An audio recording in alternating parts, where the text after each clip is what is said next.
금요일 저녁인데 시간을 내주셔서 또 만나서 반갑고요. 제가 지금 소개를 잠깐 받았습니다만 제 소개 잠깐 드리고 강의 진행하도록 그렇게 하겠습니다. 저는 지금 프로베스트 1이라는 회사하고 프로베스트 에셋이라는 회사를 이제 운영을 하고 있어요. 이제 회사에서 주로 하는 일들은 부동산 컨설팅 업무 주로 이제 하고 있습니다. 그래서 이 컨설팅 업무도 과거에 부동산 경기 좀 좋았을 때는 이제 민간 부분에서 건설회사라든가 또는 개발회사에서 진행하는 프로젝트에 대한 컨설팅을 주로 했었어요. 그래서 아무래도 그쪽에서 상품 기획을 한다거나 또는 만들어 놓은 상품을 시장에 내놨을 때 과연 잘 팔릴 것이냐 그런 거에 대한 컨설팅을 주로 했었었고, 근데 실제로 최근에 몇 년 사이에 부동산 경기가 좀 안 좋아지고 그러다 보니까 이제 민간 부분에서 개발 사업하는 상당히 어려움이 좀 있었던 것이 사실입니다. 그래서 지금은 많이 좀 좋아지고 있습니다만은, 그래서 최근에는 주로 이제 공공기관에서 진행하는 프로젝트들에 대한 컨설팅 업무를 주로 많이 하고 있어요. 그래서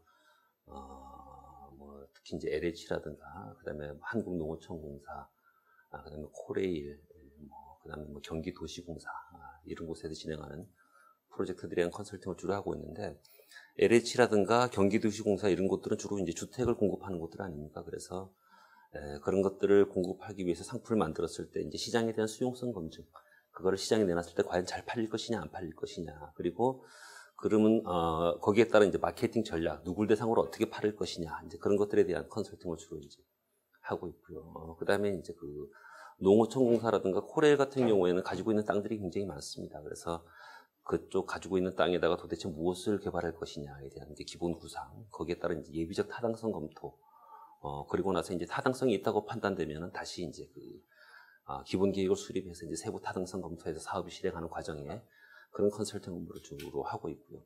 저도 이제 이런 상품에 대해서 과연 수용성, 시장에 내놨을 때 그 가격으로 팔릴 것인가 안 팔릴 것인가 이런 것들을 이제 컨설팅을 하다 보니까 또 컨설팅 결과에 따라서 직접 또 팔아달라, 분양도 해달라고 해서 저도 이제 분양 업무도 하고 있어요.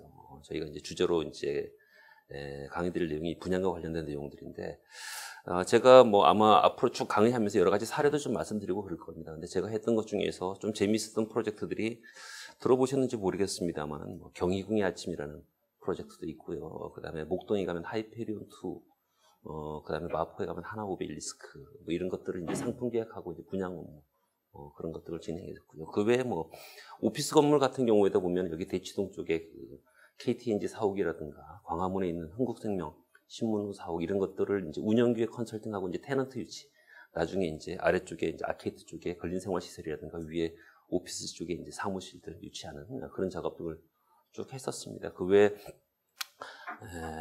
상업시설 같은 경우에는 인천 구월동에 가면은 시청 인근에 CNC라고 하는 건물이 있어요. 그건 이제 SK그룹이 가지고 있던 땅이었는데, 거기다가는 이제 복합 상업시설로 해서 위에다가 멀티플렉스 복합 영화관 한 4,000석 정도, 한 16기관 유치하고 밑에다가는 이제 할인점을 그런 유치하는 작업을 했었고요. 그리고 나서 그걸 했더니만 또 대구에, 과거 얘기입니다만은 대한방직이 공장을 이전하고 나서 자기 땅의 가치를 좀 높여달라고 해서 공장에 이전하고 나니까 이제 공장에 옮겨간 자리가 이제 나대주로 빌 거 아니겠습니까? 그래서 그 인지도를 높이기 위해서 거기는 이제 스펙트럼 시티라고 해서 위에다가 동양 메가박스라고 하는 멀티플렉스 한 10개관 넣고 이제 이마트 유치하는 그런 작업을 쭉 했었습니다. 그래서 주로 이제 도심지에 보면은 복합시설들, 주상복합이라든가 오피스텔 또는 이제 복합 상업시설, 상가 이런 것 등을 위주로 주로 이제 상품 기획하고 분양하고 또 테넌트 유치하는 작업들,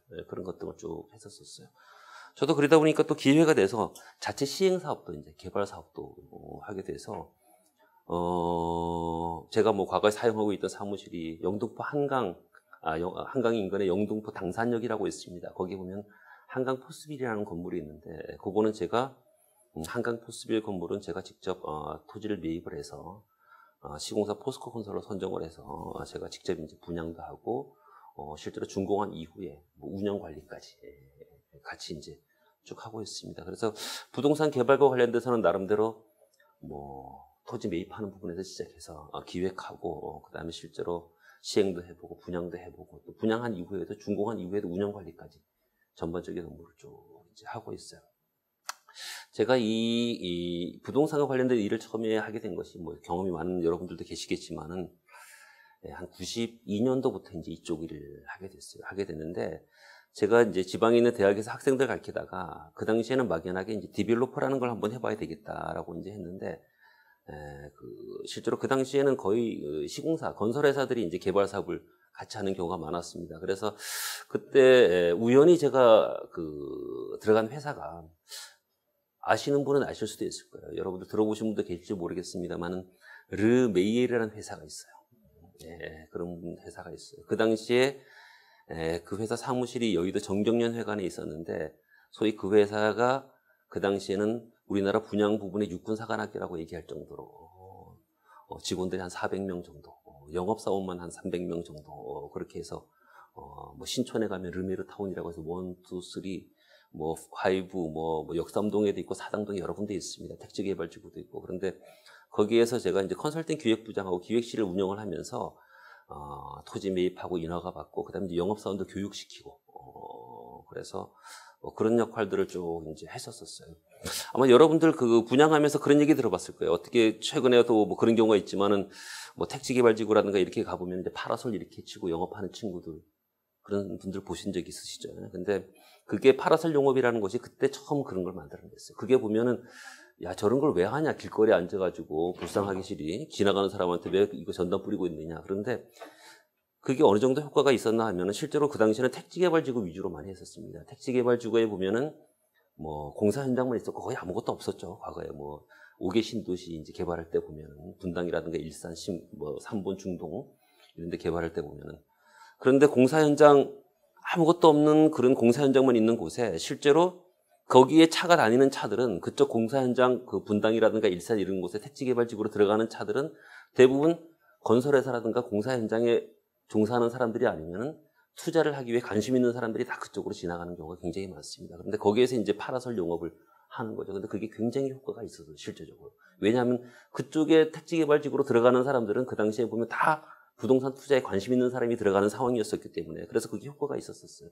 근데 그게 실제로 그런 어떤 타겟이라든가 그런 거 생각하지 않고, 뭐 최근에도 보면은 전철역 앞에서 사람들 많이 다니는 데서 그거 막 뿌려주고 그런 거 있지 않습니까? 근데 그거는 굉장히 아주 낭비적인 그런 부분들이죠. 그래서 그게 그때 이제 처음 시작이 됐던 뭐 그런 영업도 했던 적이 있었습니다만, 어쨌든 그 회사에서 나름대로 분양과 관련돼서 뭐 직원들이 한 300명 정도 됐었으니까, 그 직원들을 제가 이제 영업 교육을 시키고 또 전략을 수립을 하고 이러면서, 또 그 사람들이 가지고 있는 특성과 또 문제점이 무엇인가, 이런 것들을 저도 많이 느꼈고요. 또 저도 그 당시에 그 회사에서 뭐 개발 사업을 같이 참여를 하면서, 문제점은 뭐 있었나 하면은, 저희도 직접 사업을 해가지고 건물 준공한 이후에 직접 운영 관리까지 해보고 이런 그런 경험을 많이 못했었어요.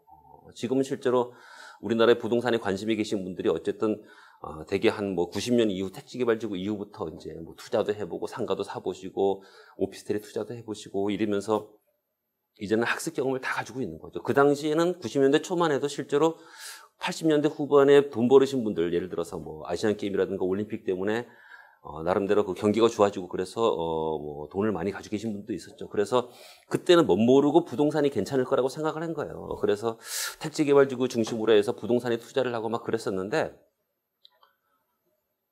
실제로 해보니까 생각처럼 잘 안 되는 경우가 많았었단 말이죠. 그래서 지금은 그 사람들이 뭐 어떻게 보면은 굉장한 학습 효과, 교육을 다 받은 거예요. 실패도 해보고, 부동산에 투자해서 실패도 해보고, 또 성공도 해보고, 그러다 보니 실제로 부동산 투자하시는 분들도, 야, 어떤 것들을 내가 투자를 해야 되겠고, 또 투자를 해보고 나면 나중에 어떤 문제가 생기거나, 이런 것들을 다 지금 잘 알고 있어요. 그런데 아직도 보면은 과거에 그 어떤 정보라든가 이렇게 잘 알려지지 않고, 또 이런 그 투자 경험이 없는 분들을 대상으로 해서 우리가 이제 분양 활동이나 이런 게 하는 경우들이 많은데, 어쨌든 저도 그 회사도 마찬가지였었어요. 그 르메르라는 회사도 실제로 건물을 지어가지고 직접 운영 관리까지 계속 해본 경험이 없다고, 땅을 사가지고 개발만 하고 분양만 전문으로 하는 그런 회사였기 때문에, 이게 초기에만 나름대로 어떻게 하면 좋은 땅을 사서 좋은 건물을, 상품을 만들어가지고 어떻게 하면 영업을 잘해서 분양을 잘할까, 이것만 가지고 이제 진행을 했었어요.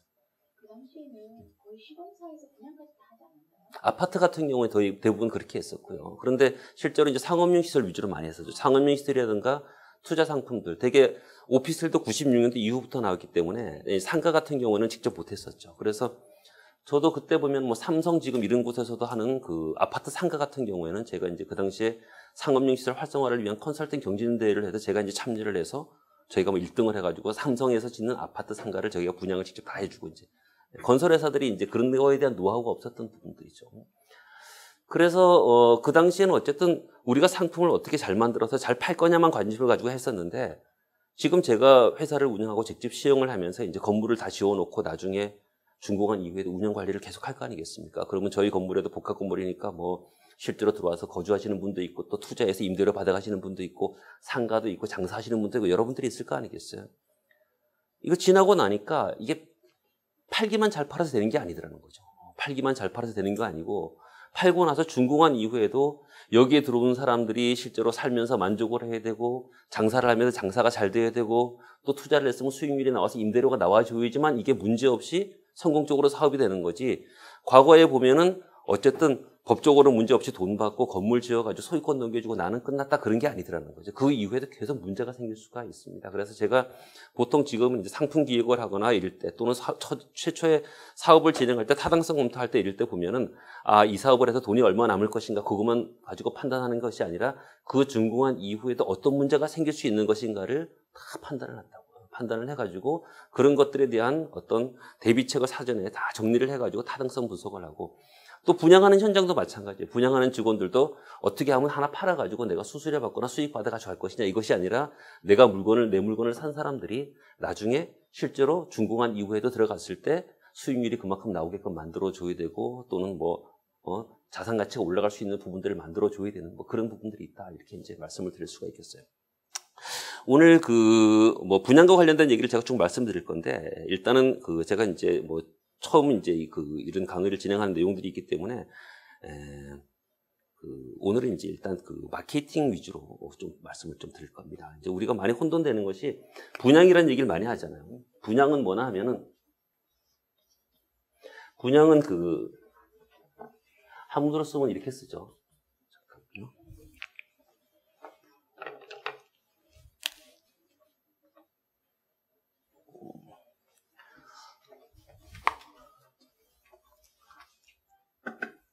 분양은 이렇게 씁니다. 나눌 분자 쓴다고. 나눠서 넘긴다는 의미죠. 그죠? 나눠서 넘긴다. 그래서 예를 들어서 우리가 건물을 한 채 판다 그러면 분양이라고 얘기 안 한다고. 매도한다, 매각한다. 어원적인 의미에서 보면은 토지나 건물을 나누어서 남에게 넘기는 걸 분양이라 그런다고. 그래서 건물을 팔 때는 매도한다, 매각한다 그러지만 아파트라든가 상가 보면은 다 한 동이지만 다 이렇게 여러 유니트로 나눠져 있잖아요. 상가도 다 잘라져 있잖아요. 나눠서 팔기 때문에 분양이라 그래요. 그래서 분양이라는 방법도 여러 가지가 있어요. 우리가 잘 알고 있는 등기 분양. 아파트를 하나 산다 그러면 소유권이 넘어오니까. 그 다음에 공부에 내 거라고 이제 등재가 되니까 등기 분양이라는 것도 있고 또 이제 사용만 하는 임대 분양도 있고, 그죠? 과거에 동대문이라든가 이런 곳에 패션몰 분양할 때 보면 구자 분양이라는 것도 있다고 또. 구자 분양이라는 건 뭐냐 하면은 지금처럼 금융이 이렇게 여러분들 들어보셨는지 모르겠습니다만은 부동산 투자 신탁 상품이라고 하는 리츠라든가 또는 부동산 펀드 이런 걸 만들어서 우리가 건물을 짓는 경우가 있거든요. 근데 과거에는 이런 부동산에 대한 어떤 금융에 대한 노하우가 없다 보니까 실제로 조금씩 이렇게 소액으로 투자자를 모아가지고 건물을 지어야 되는데 소액으로 투자자를 모으려고 하니까 건물도 짓지 않은 상황 속에 마으려고 하니까 실질적으로 우리나라 사람들은 또 부동산에 대한 욕심은 많고 될 거라는. 그래서 그거를 조그맣게 자릅니다. 동대문에 가면 실제로 실평수 한 평도 안 되는 것들을 이렇게 잘라가지고 한 구자에 1억씩 이렇게 소액으로 해서 그걸 팔아서 그 돈을 모아가지고 이제 건물을 지어주는 그런 구자 분양도 있었고 또는 지분제 분양도 있었죠. 대형 시설을 만들려고 하는데 과거에 보면 이제 아이들 놀이 시설이라든가 이런 것들. 플레이키즈 이런 거 있지 않습니까? 그런 걸 만들어서 운영을 하려고 하면은 몇백 평씩 필요한데 그걸 하려면 투자 비용이 수십억, 심지어 100억 이상씩 들어가는데 이거는 아이들 놀이시설을 대형으로 만들려고 하다 보니까 이거는 상가처럼 쪼개줄 수가 없잖아요. 그러다 보니까 이제 지분을 나눠가지고 지분제 분양을 한다거나 또는 회원제 분양도 있었죠. 이제 콘도미니엄 같은 경우, 골프장 같은 경우가 대부분 이제 그런 경우가 많았었죠. 이용권만 골프장 이용하고 회원권을 이용하면서 그러면서 이제 돈을 내고 하는 그런 여러 가지 분양하는 방법들이 있었어요. 근데 이건 이제 나눠서 파느냐, 어떻게 파느냐에 대한 얘기가 이제 이렇게 여러 가지로 나눌 수가 있습니다만 실제로 우리가 어떻게 하면 좋은 상품을 만들어서 잘 팔 수 있을 것인가와 관련돼서는 세일즈라는 개념으로 이제 볼 수 있어요. 세일즈. 판매, 그죠? 판매.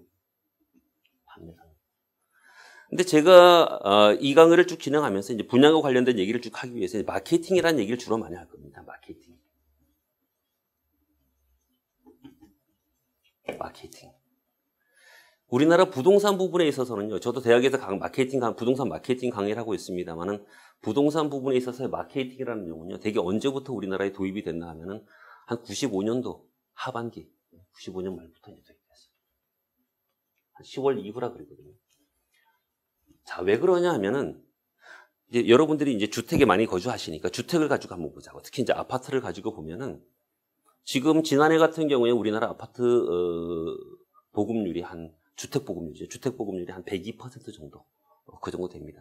선진국 같은 경우에는 보통 주택 보급률이 105에서 한 110%가 적당하다라고 얘기해요. 왜냐하면은 집이라는 게 항상 차 있을 수가 없다고, 채워 있을 수가 없다고. 이사를 가거나 그러면 하루 이틀 비어 있을 거 아니겠습니까? 그래서 이제 한 105에서 110%가 적당하다고 얘기하고요.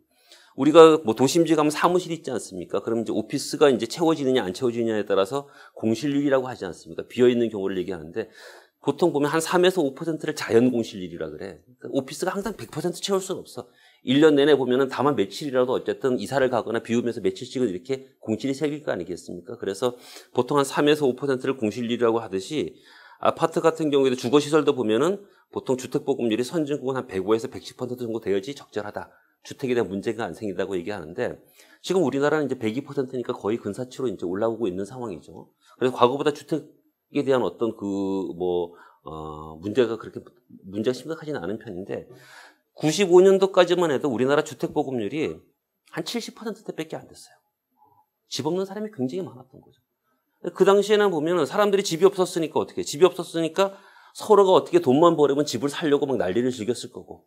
그리고 집이 부족하다 보니까 집을 사놓기만 하면은 집값이 막 올랐었어요.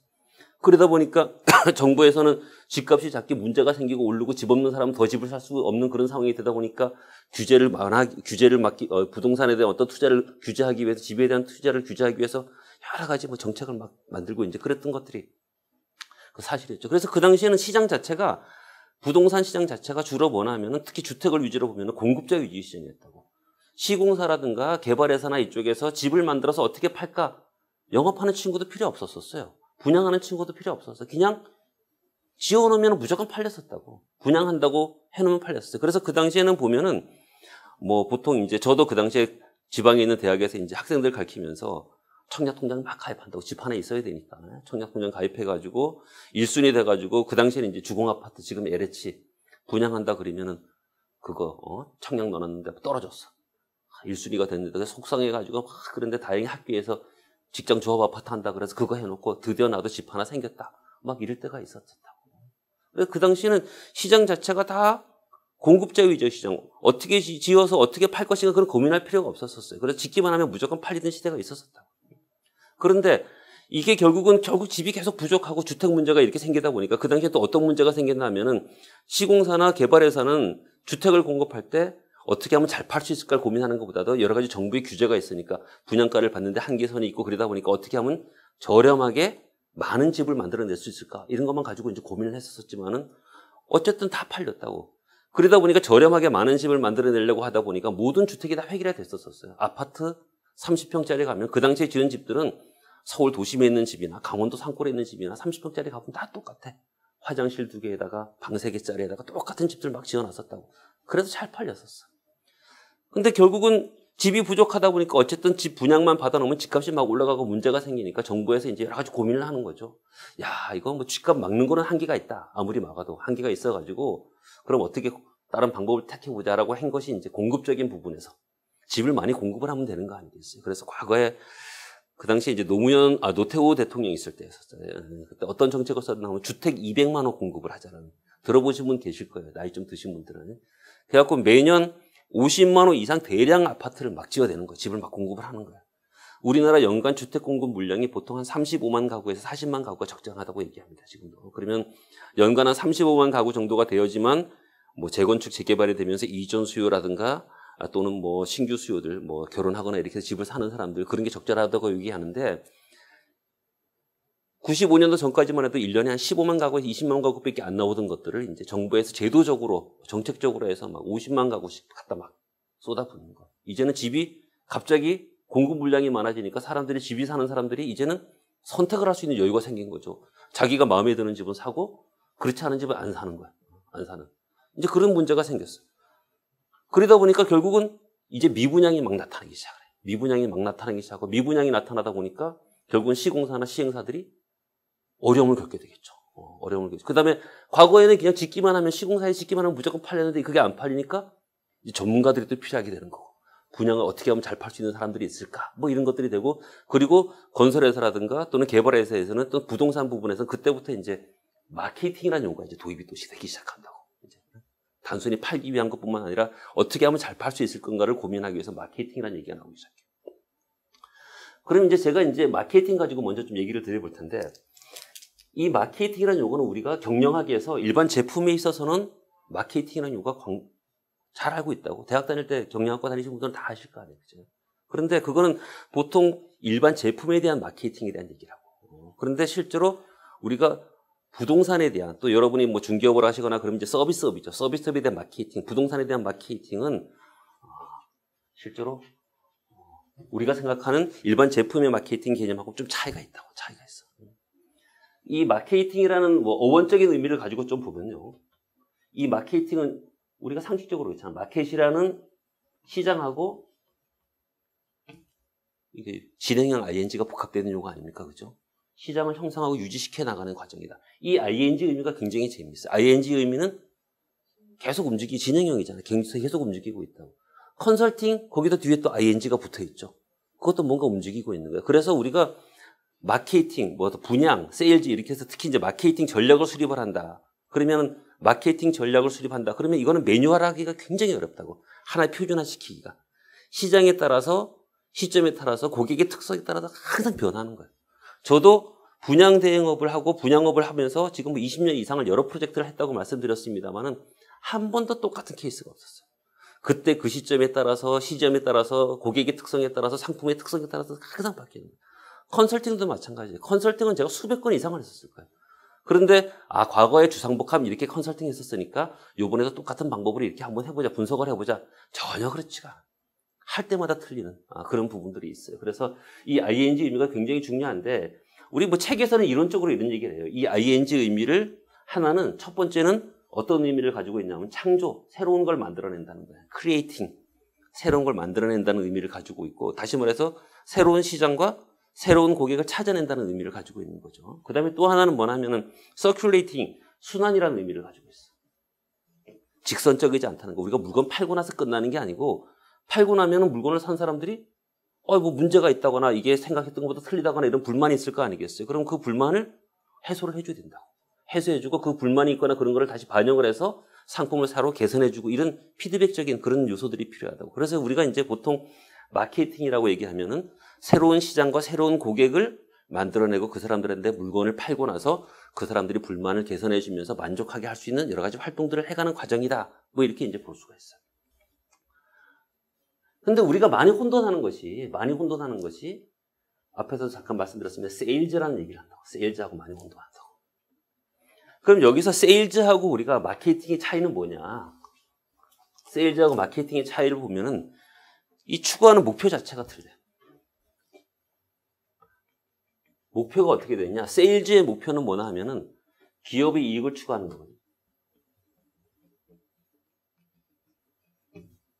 회사가 돈 버는 것 자체가 목적이에요. 우리가 만든 물건이 좋든 나쁘든 관계없어. 수단과 방법을 가지고 팔아야지. 팔아가지고 돈 벌으면 되는 거예요.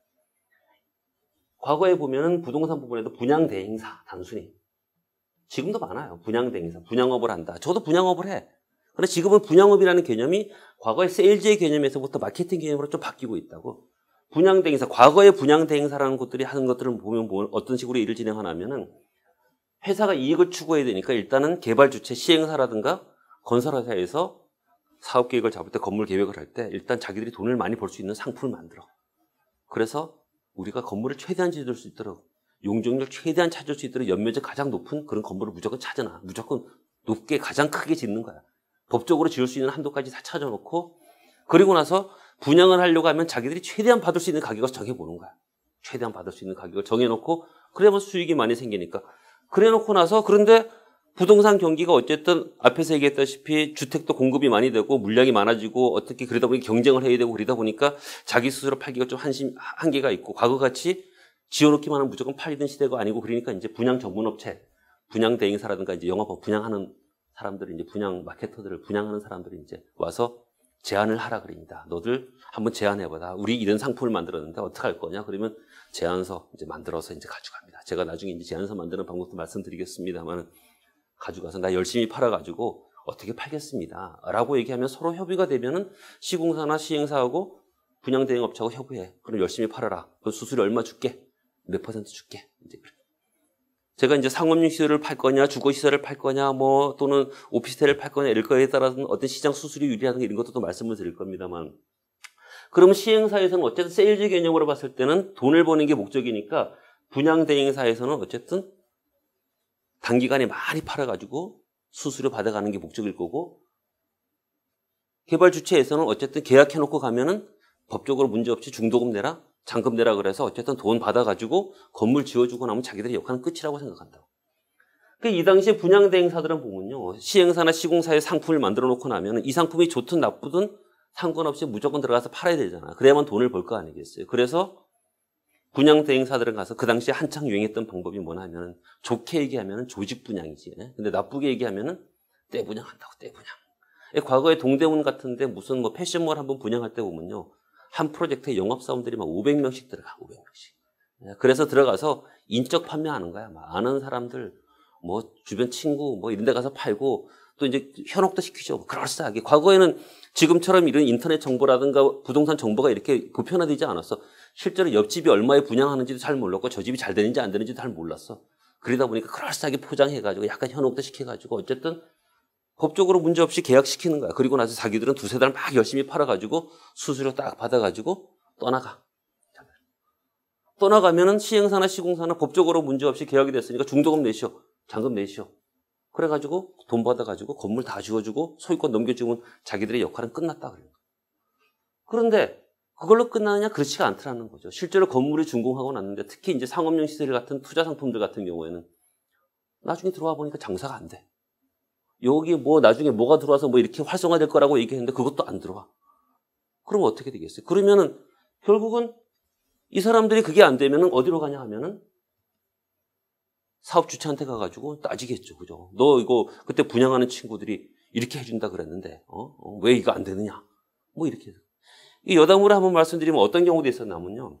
제가 이제 영업하는 친구를 쭉 관리하다 보면은 이것도 어떻게 보면 전술적인 부분이 될 수가 있는데 보통 영업을 하는 경우를 보면은 각 직급에 따라 가지고 영업하는 방식들이 다 틀려요. 보통 이제 우리가 분양업을 하거나 그러면 이제 본부장급이 있고 본부장급이 총괄 관리를 한다고. 그다음에 본부장급이 있고 이제 각 부서장이나 팀장급이 있다고. 팀장 부분 체제로 되게 운영을 해요. 그 밑에 팀장 밑에 이제 뭐 주임이나 과장 그 밑에 이제 뭐 일반 직원들이 있으면은 실제로 일반 직원들은 원래 영업을 못 해.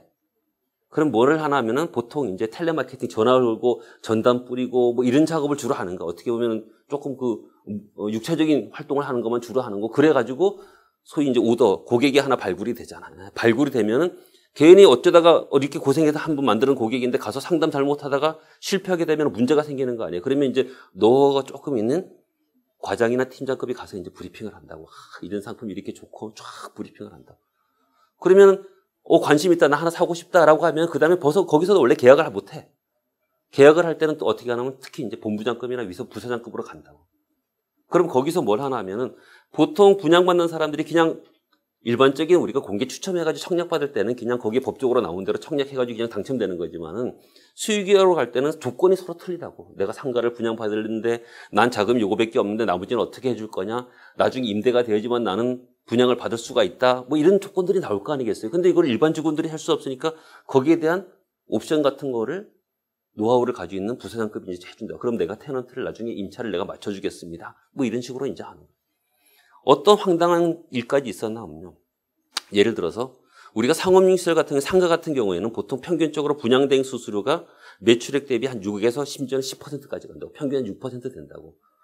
그러면 1억짜리 상품이면 하나 팔으면 600만 원을 받는 거예요. 그러면은 요새 1억짜리 상품이 상가가 어디 있어, 그죠? 웬만한 데는 서울시 웬만한 데는 상가 평당 분양가 3, 4천만 원 할 거 아니겠어? 그러면 웬만한 상가면 10억 이상씩 간다고. 그럼 10억짜리 하나 팔으면 얼마야? 6천만 원이야. 6천만 원.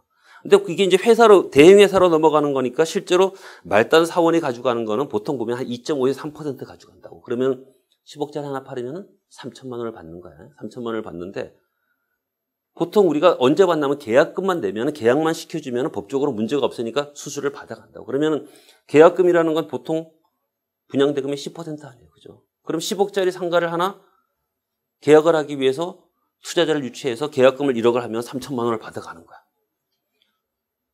그러면 실제로 분양을 할 때 정상적인 우리가 그 도덕성을 갖춘 분양하는 친구라고 한다면은 보통 우리가 부동산 투자에 대한 뭐 기본 3분법이 있잖아. 그래서 환금성이라든가 또는 뭐 안정성, 수익성 이렇게 해가지고 433 뭐 이런 얘기를 하잖아요. 그래서 안정성이 제일 4가 되고 나머지 33 이렇게 얘기한다고. 10억을 가지고 계셔. 그러면 10억을 가지고 계시니까 이거는 40%는 안전하게 하시고요. 그 다음에 현금도 가지고 있어야 운영을 해야 되니까 30%는 어떻게 하시고요. 그 다음에 그래서 투자는 어떻게. 그래서 우리는 10억 가진 것 중에서 4억만 여기다가 부동산에 투자하셔가지고 그래서 4억짜리 사셔가지고 이렇게 해야지 이게 정상적인 건데 뭐라고 얘기하나. 10억 가지고 있는 분들한테 그냥 10억짜리 상가를 사라고도 안 하고 100억짜리를 사라 그런 거야. 100억짜리. 왜? 100억의 계약금은 10억이 되는 거 아니야. 10%니까 그죠? 100억짜리를 사세요. 수익률이 이렇게 높으니까 10억 가지고 있으면 100억짜리를 10억 내고 계약금 주고 사시면은 중도금 무이자하고 나중에 내가 준공할 때 잔금은 내가 임대할 수 있는 그런 테넌트들을 유치해가지고 잔금을 다 넣게 가지고 해주겠습니다. 라고 이제 얘기한다고. 그러면은 일단 한 개 사는 것보다 여러 개 사는 게 수익률이 점점 더 높아지니까 야 그럼 내가 10억만 가지고 100억짜리를 살 수 있는 거야? 뭐 이런 느낌을 갖는 거죠. 그렇게 됐을 때 그러면 이제 걱정이 되지. 야 나중에 그런데 잔금 만약에 안 들어오게 되면 난 돈 이거밖에 없는데 안 들어오면 어떡할 거냐. 걱정하지 마세요. 제가 다 해줄 거예요. 이제 얘기를 하는 거예요. 그럼 상식적으로 생각해 보세요. 10억짜리 상가를 팔으면 아까 얘기했다시피 수수료를 이제 말단 사원이 가지고 3천만 원 가져간다 그랬잖아. 근데 100억을 팔으면 얼마가 되는 거야? 실제로 3억을 받아가는 거죠. 10배를 받아가는 거잖아. 근데 아까 정상적으로 얘기 안 하고 100억짜리 사라 그래 놓고 그렇게 얘기해 놓고 나서 말단 직원, 분양받는 분이 이제 요청을 하죠. 난 그게 확실한 잔금 들어올 수 있다는 거 확실한 보장이 안 되면 나 이거 못 하겠다. 그럼 이제 임원 부서장급이나 이제 본부장이 내가 알겠습니다. 내 이름을 걸고 각서를 하나 써주겠습니다. 인감 첨부해서 내가 잔금에 대한 또는 뭐 수익률을, 임대를 어떻게 맞춰주겠습니다. 뭐 이렇게 쫙 이제 쓴다고. 뭐 얼마, 뭐 예를 들어서 보증금 뭐 4억에, 보증금 5억에 얼마를 이제 맞추겠습니다. 딱 이렇게 써준다고. 그래 놓고 나서 자기들은 어쨌든 투자자들로부터 고객으로부터 10억 계약금 넣어놓고 나서 자기들은 3억 받아서 실제로 그러면 6억을 받은 거죠. 회사 같은 경우는. 그죠? 6%라 그랬으면 받아서 가버려서 10억 넣어놓고 6억 받아 갔어. 그럼 어쨌든 법적으로 문제 없으니까 중도금 대출이나 이런 게 해서 중도금 잘 들어왔단 말이야. 이제 잔금 받을 때 되니까 실제로 분양받은 사람은 난 돈 낼 생각도 안 하고 있겠죠. 그죠? 당연히 뭐 그 분양인 친구가 해줘야 되는 거 아니겠어? 세입자에 만들어서 해줘야 되는 거 아니겠어? 근데 그 친구는 벌써 다른 데 가 있지. 계약만 하고 여기는 없어. 이 현장에는 없어. 돈을 안 내니까 잔금을 안 내니까 이제 시행사에서 뭐가 날라오죠. 왜 잔금 안 내느냐? 안 내면 이거 계약 해지 시켜버리고 뭐 다 귀속시키겠다. 이제 문제가 생기니까 막 이제 그 연락처를 찾아. 옛날에 얘를 찾아가지고 해보니까 연락도 안 돼. 그러니까 화가 나니까 이제 이 회사를 찾아가죠. 회사를 찾아서 너들 영업사원 아니었느냐? 나 가한테 속아가지고 나머지 잔금을 걔가 내준다 그래서 내가 이렇게 했다. 그래가지고 걔 고발하겠다. 막 니들 회사를 고발하겠다 그러면 나는 그 사람 잘 모른다. 그건 우리 대행했던 친구고 우리 회사는 그렇게 해준 적이 없다. 라고 하면 그걸 어떻게 연락을 찾아서 얘를 이제 고발을 해. 실제로 이제 형사적인 사기쳤다고 이제 고발을 하는 거죠. 그러면 이제 잘 잡혀갈 거 아니야, 실제로. 고소가 됐으니까 이제 올 거 아니에요. 그러면 이 친구가 뭐라 그런 줄 아세요? 실제로 이제 각서가 다 있을 거 아니야. 임대를 어떻게 맞춰주겠다고 하는 걸 못 맞춰줬으니까. 이 친구가 뭐라고 그러면 이래. 지금 건물 그때 분양한 지 4년이 지났는데 아직까지도 사모님 거 그네 파는 것 때문에 그거 맞춰주려고 임대 맞춰주려고 내가 잠도 못 자고 스트레스 받아 죽겠다 이거야. 그 각서 내용에 보면은 언제 몇 월 며칠 몇 시까지 내가 맞춰준다고 한 적이 있습니까? 해준다고 한 거 아니겠습니까? 지금도 맨날 열심히 하고 있어요. 이제 그런 식으로 얘기하는 거. 그러면 이게 결국 뭐냐? 무혐의가 되는 거야. 그러니까 엄청나게 피해를 당하는 사람들이 많았었다고, 실제로. 그래서, 근데 그런 것들을 많은 투자자분들도 경험을 해봤단 말이에요. 경험을 해봤어. 그래서 그런 것들이 현혹이 되거나 그렇지가 않는 부분들이 있다고. 그러니까 지금은 뭐나 하면은 제가 그렇게 얘기해요. 분양이라는 게 뭡니까? 라고 이제 얘기를 하는 사람들이 있어. 그러면 실제로는 저는 뭐라고 얘기하냐면은, 물론 어떻게 하면 잘 파느냐 뭐 이런 것도 중요하지만은 어떻게 하면 가장 많은 정보를 진실되게 잘 전달을 해서 의사결정을 할 수 있게끔 만들 것이냐가 이제 관건이라고 얘기를 하죠. 자, 그럼 여기서는 어쨌든 이익 추구이기 때문에 기업의 이익을 추구하는 거기 때문에 세일즈라는 개념은 그래도 있을 수가 있어. 과거에 제가 뭐 조직 분양이라는 걸 얘기했습니다만 특히 최근에 한 2, 3년 사이에 부동산 경기 특히 우리나라에 서브프라임이 온 이후에부터 미분양이 많아지고 그러지 않았습니까? 근데 그럴 때는 굉장히 효과가 있었어요. 조직 분양이. 아직도 보면 조직 분양을 굉장히 선호해. 왜냐하면 미분양이라는 것은 뭐냐면 상품 자체가 일단 사람들이 선호하는 상품에서 떨어진 거잖아. 그죠? 떨어진 거예요. 좋은 상품이고 잘 만드는 거면 일단 다 팔렸겠지. 근데 그걸 수요를 못 맞추거나 그랬기 때문에 분양이 안 된 거라고. 근데 이거 파는 방법은 가장 효과적인 방법이 조직 분양. 제가 뭐 그 회사를 직접 말씀드리긴 뭐해서 그렇습니다만은 작년 초인데 용인 쪽에 미분양된 부분들이 한 150세대 정도가 있었어요. 근데 상품이 좀 너무 크게 만들어서 50평대, 한 7, 8억짜리 50평대 요새는 한 40평만 넘어도 잘 안 팔린단 말이에요. 근데 그렇게 만들어놨는데 그게 어느 날 가보니까 한 3달 사이에 한 140세대를 파는 거예요. 그래서 어떻게 이게 이렇게 잘 팔리나 가서 물어보니까 7억짜리 아파트 하나 팔 때마다 수수료를 얼마씩 줬나 하면 3천만 원씩 준 거예요. 수수료를 3천만 원씩 줘가지고 조직 분양을 한 거예요. 그 실제로 잘 팔려요.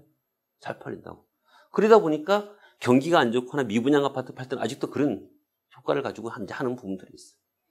근데 이제 마케팅으로 가게 되면 어떻게 되느냐. 기업의 이익 추구가 아니고 이제는 이익은 어디서부터 발생이 되나 하면요. 이익은 고객 만족을 통한 이익 추구라고. 이익은 어디서부터 들어오느냐. 이제는 우리 물건을 산 사람들이, 고객들이 우리 물건을 쓰면서 만족스러워야 돼. 사보니까 좋더라. 투자했더니만 수익률이 나오더라. 또는 장사를 해보니 장사가 잘 되더라. 그래야만 이익이 생기는 거야. 그렇지 않고 소비자들이 물건을 샀는데 나중에 직접 장사를 해보고 그랬더니 문제가 생기더라. 장사가 안 되더라. 수익률이 안 나온다가. 예를 들어 10억짜리 상가 하나 사놨는데 보증금 1,000만 원에 월세에 30만 원 나옵니다. 그러면 황당하지. 이거 왜 이 짓을 했나 그럴 거 아니겠어요. 그러면 옛날에는 그냥 그러면 말았다고 내가 잘못 선택을 했으니 지금 벌써 개발한 시행사들도 없어지고 그랬는데 지금은 정상적인 건설회사가 시행사가 개발해가지고 건물 관리하고 있는데 만약에 그렇게 안 된다 그러면 문제를 삼는다고. 니들이 분양할 때 뭐 나한테 거짓말을 시키지 않았냐. 이런 걸 가지고 법적인 문제가 생겨서 거꾸로 네, 맨날 손실이 발생하는 그런 경우들이 많아요. 그래서 지금은 이익이라는 것은 우리 물건을 산 사람들이 만족하게끔 만들어줘야 된다. 그러기 위해서는 저도 이제 마케팅업을 합니다만 마케팅사들이 나오기 시작하는데 소위 이제 마케터를 한다고. 그럼 물건을 팔고 나서 끝나는 게 아니죠. 물건 팔고 나서 만족할 수 있도록 해줘야 돼. 고객 관리를 해줘야 돼. 예를 들어서 특히 상업시설들, 상가라든가 오피스텔 이런 것들을 팔아보면요. 분양받는 사람 중에서 80% 이상이 다 투자자들이야. 그 투자자들은 요구하는 게 뭐야? 투자자들은 내가 투자를 했으니까 나중에 준공하고 나면은 좋은 테넌트가 들어와서 임대료가 나한테 척척 들어와야 될 거 아니야. 최소한 은행에 정기적금 하거나 이런 것보다는 많은 수익이 나오게끔 만들어줘야 될 거 아니겠어요. 요새 이제 사회적 자본운용이라 그래서 보통 우리가 부동산 투자 상품 같은 경우에는 평균 투자 수익률 한 6%대는 맞춰주려고 그런다고, 6%대는. 근데 그것도 이제 지역마다 조금 틀려요. 강남 같은 경우에는 돈이 좀 여유 있고 이런 데는 한 3.5%, 강북 쪽은 한 5%대. 그 다음에 지방으로 가면 한 8%대. 요새 뭐 제주도에 호텔 분양하고 이런 거 보면은 그 비행기 타고 한번 넘어가야 되니까 거기 한 11%대까지 이제 수익률을 맞춰주려고 그런다. 그러면은 결국은 마케터들은 물건을 팔고 끝나는 게 아니라 나중에 실제로 투자자라 그러면 나중에 준공하고 나서 투자 수익률이 나오게끔 좋은 테넌트를 유치시켜줘야 된다고. 그래야지만 만족을 할 거 아니겠어요. 그죠? 이제 그런 역할을 할 수밖에 없어. 그러기 위해서는 결국은 상품을 만들 때부터 참여를 한다고.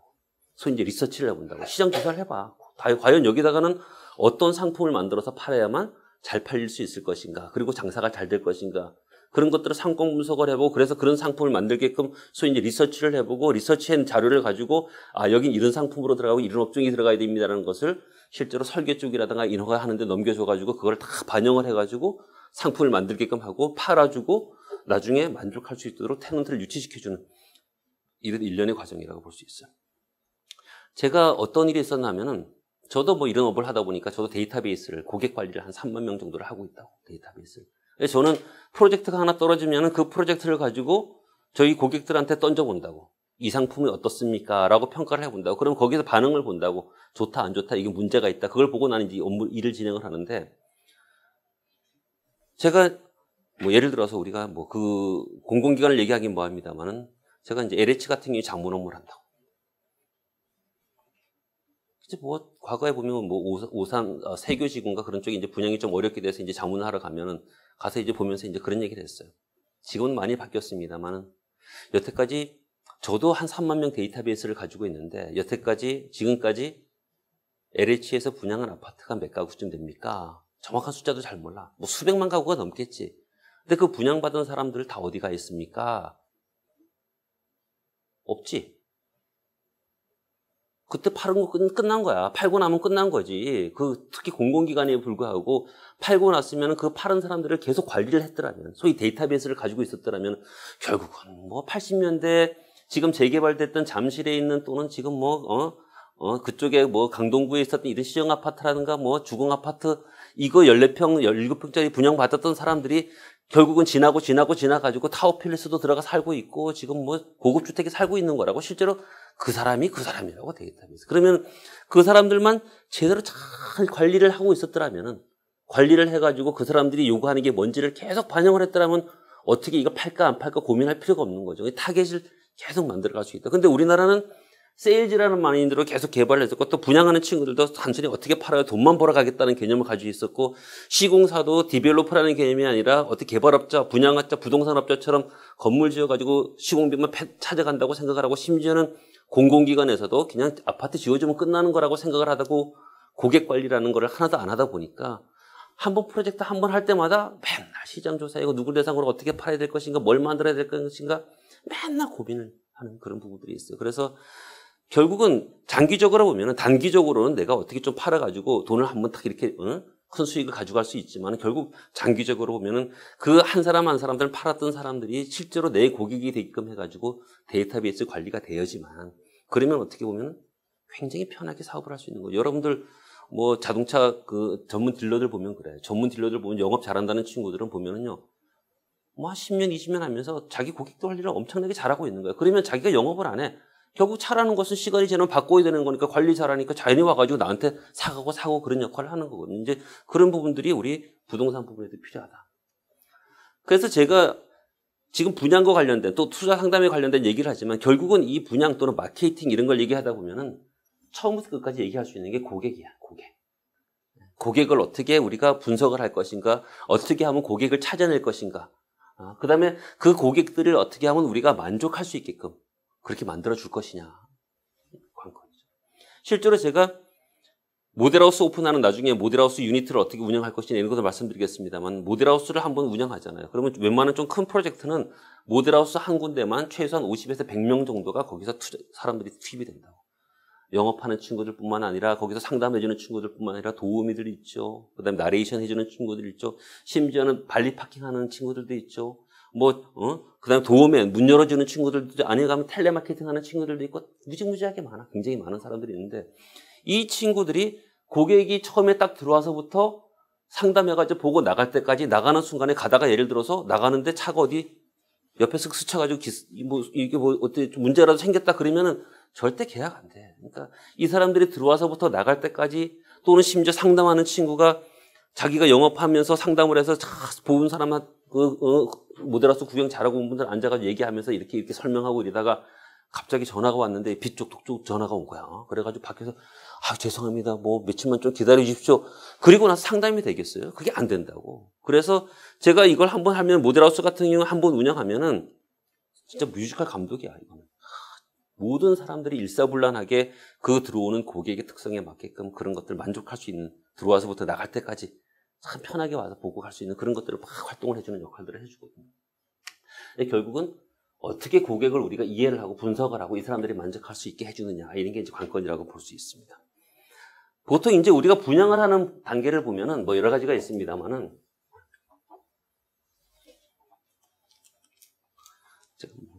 분양하는 단계를 좀 말씀드릴게요. 분양 단계. 보통 분양 단계는 무조건 5가지 단계로 나누거든요. 5단계. 5단계로 나눠. 제일 첫 번째가 뭐냐? 제일 첫 번째 분양하는 게, 제일 첫 번째가 뭐냐면은 분양 준비 단계. 분양 준비 단계. 두 번째가 사전 분양 단계. 사전 분양. 그 다음에 세 번째가 본 분양. 네 번째가 자녀분 처리 단계. 다섯 번째가 사후 관리 단계. 이렇게 5가지 단계로 나눠지거든요. 이거는 뭐 주거 상품이 되건 상업용 시설이든 다 똑같아. 자, 분양 준비 단계는 뭐야? 그야말로 우리가 분양을 하기 위한 준비 단계야. 모델하우스도 짓고, 아까 고객들의 만족도를 봐야 되니까, 고객들이 원하는 게 뭔지를 봐야 되니까 상권 분석도 하고 리서치도 해보고 그럴 거 아니겠습니까? 모델하우스, 분양 사무실 짓고, 그 다음에 홍보, 광고와 관련된 우리가 팜프렛이라든가 뭐 카탈로그, 광고, 기획물 이런 것들을 만들어야 될 것이고, 영업사원, 우리 같은 사람들 서로 이제 교육도 해야 된다고. 저희가 백문백답도 만들어보고, 그 다음에 도우미들하고 해서 리허설을 막 한다고. 고객이 물어봤을 때 어떤 답변을 할 것인가. 다 저희가 시나리오를 다 만든다고. 이런 문제를 제기했을 때는 어떻게 답변을 하고 쫙 만든다고. 만들고 도우미들도 가다가 여기 왜 이렇게 됐어요? 그러면은 거기도 즉각적으로 반응할 수 있는 그걸 시나리오를 만들어서 시뮬레이션을 계속 해본다고. 며칠을 딱 돌아보면서 갑작스러운 질문했을 때 어떻게 답변하고 쭉 한다고. 어쨌든 준비하는 단계. 그 다음에 이제 나중에 이제 계약서를 쓰거나 청약서를 쓰거나 이렇게 할 때 어떻게 할 것인가. 아마 제 그거 데리고 있던 과거 직원들도 보면 이제 부동산 중개하시는 친구들이 많은데 초창기 처음에 중개업 따고 나가지고 지금은 뭐 그걸 따진다 그러더라고요. 중개업하면 내가 지금 뭐 계약서 몇 장 썼니 뭐 이런 걸 따지는데 첫 번째 계약서를 딱 쓰는데 그렇게 손이 떨리더래. 그렇게 손이 떨려가지고 야 드디어 이제 내가 뭐 그런데 그때 그 느낌을 잊을 수가 없습니다. 이제 그런 부분들인데 어쨌든 여기도 마찬가지야. 청약이라든가 계약서 양식들 다 만들어 놓고 그 다음에 실제적으로 분양 활동은 여기서부터 들어가는 거죠. 이제 분양 활동은 사전 분양, 본 분양, 자녀분 처리. 상식적으로 생각해 보세요. 우리가 보통 아파트를 분양한다 그러면 이해하기 편하게 아파트를 분양한다 그러면은 아파트 분양을 하기 위해서는 나중에 법률과 관련된 것도 말씀드리겠습니다만은 청약을 받고 추첨을 하고 계약 뭐 당첨자를 발표하고 계약하고 그렇잖아요. 근데 청약해서 계약하는 정상적인 계약하기 전에 분양하는 활동을 우리가 사전 분양 활동이라고 그랬단 말이에요. 프리마케팅이라고 그러잖아요. 사전 분양 활동.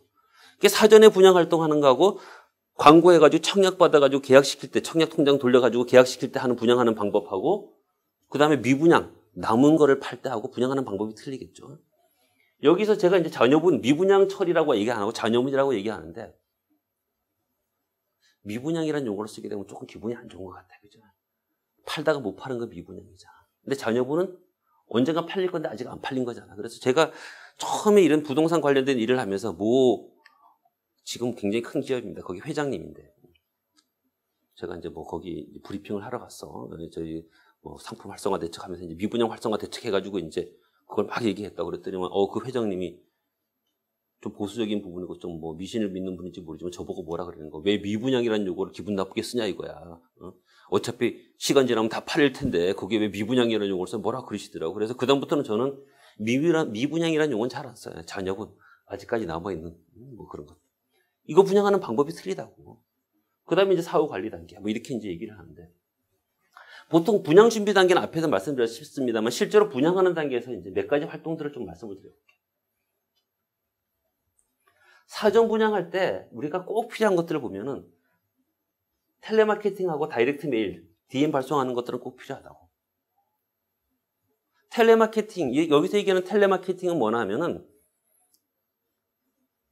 예를 들어서 외부에서 전화 오는 거, 광고 보고 신문, 광고 보고 전화해서 이렇게 받아서 응대하는, 물론 그 사람도 있어야 되겠지. 그런데 여기 뭐냐면 텔레마케팅, 외부로 우리가 타겟, 나중에 또 이 전략 수립하는 것도 말씀드리겠습니다. 타겟을 선정하고 나면 그 사람들한테 우리 상품을 알려야 될 거 아니겠어요. 그러면서 아웃에서 알리기 위해서 이제 아웃바운드 팀을 한다 그러죠. 외부로 이제 전화를 한다. 저도 경희궁이 아침 할 때도 한 15명, 그 다음에 목동 하이페리온 할 때도 한 10명 이렇게 해서 TM 요원들을 운영을 하는데 보통 TM 요원들이 하루에 한 80에서 150콜, 평균 한 120콜씩 이제 전화를 해요. 그런데 그냥 전화하는 게 아니에요. 전화하는 게. 요새 잘못 전화했다가 내 전화 어떻게 알았어? 그럼 큰일 난다고. 그래서 그냥 막 전화하는 게 아니고 아주 편하게 물어보면서 부담 없게 여론조사 개념으로 물어보면서 우리 상품에 관심 있는 사람들을 우리가 찾아보는 거야. 그럼 그게 어떻게 하느냐? 5가지 단계로 물어본다고. 5가지 단계.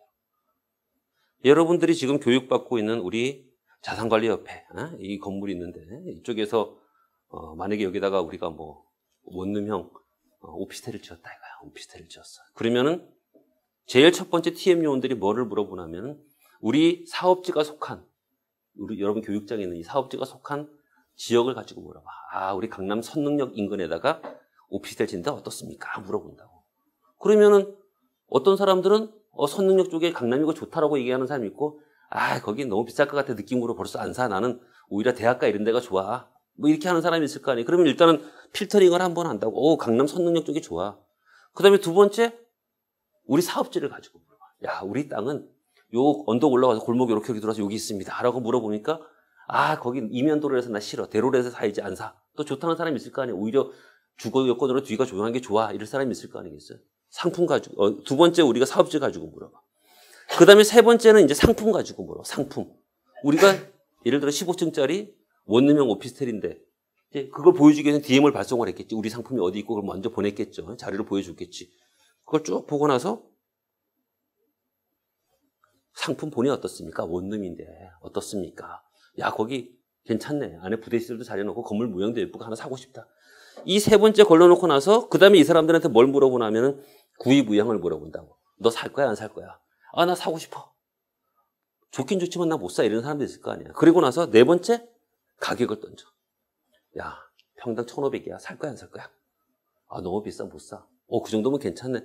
그럼 이렇게 5가지를 던져가지고 필터링을 한다고. 여기서 걸러놓은 사람들을 가망 고객으로 이제 찾아내는 거야. 그게 이제 텔레마케터의 역할이에요. 그냥 앉아 전화나 받아라. 이건 의미가 별로 없어. 그래서 그 가망 고객들을 찾아놓고 나서 그 가망 고객들을 이제 소위 이제 상담 요원들한테, 전문 요원들한테 넘기죠. 그러면 이 사람이 말로만 내가 그거 괜찮다고 얘기했지만 실제로 살지 안 살지를 모르잖아. 그러면은 이제부터 이 전문 요원들이 이제 직접 만난다고. 모델하우스 분양사무소에 한번 와보세요. 아니면 가서 프레젠테이션 한다고. 우리 상품을 보여주면서 이런 상품입니다. 와서 한번 보시고 판단하시고. 그래서 거기에서 정말 사고 싶다.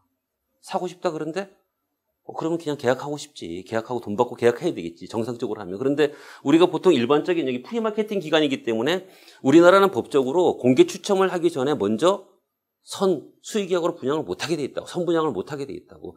공개 추첨해가지고 추첨 소위 뺑뺑이 돌려가지고 당첨자 발표해서 하고 났는데 미분양된 거는 수의계약으로 아무한테나 팔 수 있지만은 그렇지 못하게 돼 있다고. 일반적인 정상적인 상품은 사전에 못 팔게 돼 있다고. 팔고 싶지만은 못 팔으니까 어떻게 해? 이제는 돈을 받아도 청약도 못 받지. 그렇다고 저 사람 살고 싶어 하는데 그렇다고 계약도 못 해주지. 그러니까 소위 이제 어떤 걸 하냐면 사전 예약이라는 걸 받는 거지. 법적으로는 문제가 없지만은 너 나중에 사고 싶다라는 걸 나한테 종이 한 장에다가 뭐 또 사전 예약이라고 해서 사전자가 들어갔다 해서 법적인 문제가 생길 수 있기 때문에 사전 예약이라는 개념보다는 뭐 입주 의향서, 입점 의향서 이런 걸 이제 하나 받고 나서 법적인 효력은 없지만 밑에다가 사인 하나 할 거 아니에요. 나 김병수인데 제가 김병수니까 나 하나 몇 호 받고 싶습니다. 받을 예정입니다. 이렇게 하나 쓸 거 아니겠어요. 근데 우리나라 사람들은 어쨌든 자기가 손을 이렇게 한번 쓰고 나면은 내 이름 쓰고 나면은 그래도 뭐 법적인 효력은 없지만 그래도 되도록이면 양심적으로 지키려고 노력을 할 거라고. 그래서 이 사람들이 이탈하지 않도록 그 사람들한테 네임 카드도 하나 탁 만들어주고 VIP 카드지. 그래서 이 상품이라든가 다른 데 관심이 있으면 전화하세요. 그 다음에 우리 전속 회계사, 세무사도 있고 뭐 인테리어 업체도 있고 그러니까 궁금한 거 있으면 세무 상담도 여기다 한번 하시고요. 이런 거 한번 해보세요. 그리고 나서 너가 만약에 나중에 정상적으로 계약하면은 우리 천정 매립형 에어컨 저거 하나에 뭐 150만 원, 200만 원씩 들어가는 건데 그걸 우리가 무료로 해드릴게요. 뭐 이런 걸 하는 거야. 그래서 가망 고객을 이제 확보하는 작업을 쭉 한다고 실제로 여기서는 가망 고객. 그래서 제일 중요한 활동 중에 하나거든요. 과거에는 여기서 이제 가망 고객을 활동하는데 과거에 부동산 경기가 굉장히 좋았을 때는요. 부동산 경기가 좋았을 때는 사전 마케팅 이런 게 별로 의미가 없었어. 왜? 돈 있는 사람들이 다 너도 나도 없이 부동산 하나 분양받으려고 한 2002년도에서 2006년도 이때 우리나라 부동산 경기 한창 좋았잖아요. 그때는 프리마케팅 이런 게 별로 의미가 없어요. 누구나 그냥 신문에 광고 한번 딱 크게 나면은 야, 저게 내가 마음에 든다 그러면 있는 돈 가져가서 무조건 그거 받았어. 그리고 나서 경쟁률이 몇십 대. 여러분들 제가 했던 프로젝트 중에서 목동 하이페리온 2를 분양을 할 때 공개 추첨으로 했는데 거기 청약금만 얼마 들어왔나 하면은 청약금만 1조 원이 들어왔다고. 주상복합에 1조 원. 더 황당한 거는요. 그 다음 해에 그게 2002년도였었는데 그 다음 해에 2004년도에 경기 좋을 때 용산의 시티파크라는 프로젝트를 진행했잖아요. 그 용산 시티파크 같은 경우에는 청약을 3천만 원씩 받았는데 청약금만 7조 5천억이 들어요. 7조 5천억. 그 당시에는요. 주상복합 아파트 당첨만 딱 되면 앞에 소위 얘기하는 떴다방들이 막 있다고. 나 이거 당첨됐어요. 청약 통장 들고 청약서 당첨됐다고 들고 나가면은 그 자리에서 3억. 운이 좋아서 꼭대기층에 당첨이 됐단 말이에요. 펜트하우스. 그럼 그 자리에서 15억.